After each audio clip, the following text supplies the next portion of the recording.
एक बार एक बालक काशी से पढ़ कर के आया, खूब विद्वान बन के आया।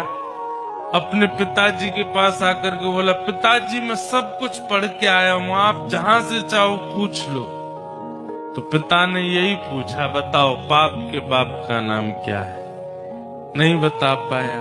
बोले ये तो नहीं पढ़ाया गुरुजी ने। बोले ढूंढ के आओ कौन है पाप के बाप। बालक ने कल पढ़ा ढूंढने के लिए, तभी 2-3 दिन निकल गए, कहीं से उत्तर नहीं मिला पाप का बाप कौन। तभी एक घर के बाहर गौ माता खड़ी थी, तुलसी का पौधा लगा था। बालक ने सोचा किसी वैष्णव का घर है, 2-3 दिन हो गए कुछ खाया पिया नहीं, यहाँ पे कुछ पा लेता हूँ। उस घर में जैसे ही प्रवेश किया, वो किसी वैष्णव का घर नहीं था, एक वैश्या का घर था।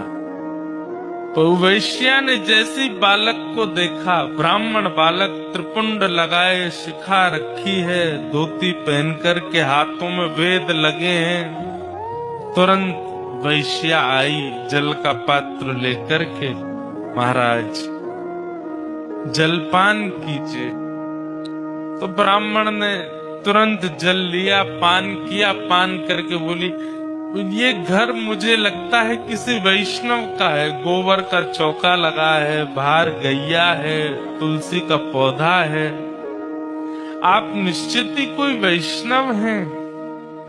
वैश्या बोली, वैष्णव का तो नहीं पता मैं हूँ कि नहीं, पर मैं एक नगर वैश्या हूँ। जैसे ही कहा नगर वैश्या, ब्राह्मण बालक तो तुरंत बाहर गया, वमन करने लगा, अपने पेट में हाथ लगाने लगा, पानी निकालने लगा बाहर। वैश्या बोली, क्या कर रहे हैं आप? बोले, पाप का बाप ढूंढने निकला था, वो तो मिला नहीं, तुम्हारे घर पर आके जल पी लिया, पाप और कर दिया मैंने।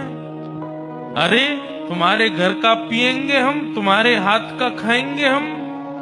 जैसे ही सुना कि पाप के बाप को खोजने निकले थे, वैश्या ने मन में सोचा, ज्यादा दूर नहीं जाने दूंगी, यहीं मिलाती हूँ। अब भगवान जल पी ही लिया है आपने, पाप तो हो ही गया आपसे, अब तो आपको जाना पड़ेगा, नदी स्नान करनी पड़ेगी, जनेऊ बदलनी पड़ेगी, पंचगव्य पान करना पड़ेगा, तभी आप शुद्ध होगे। ब्राह्मण बोले, और नहीं तो ये सब करना पड़ेगा तभी शुद्ध होऊंगा मैं। तो जब पाप हो ही गया है तो थोड़ा और कर लीजिए। बोले, मतलब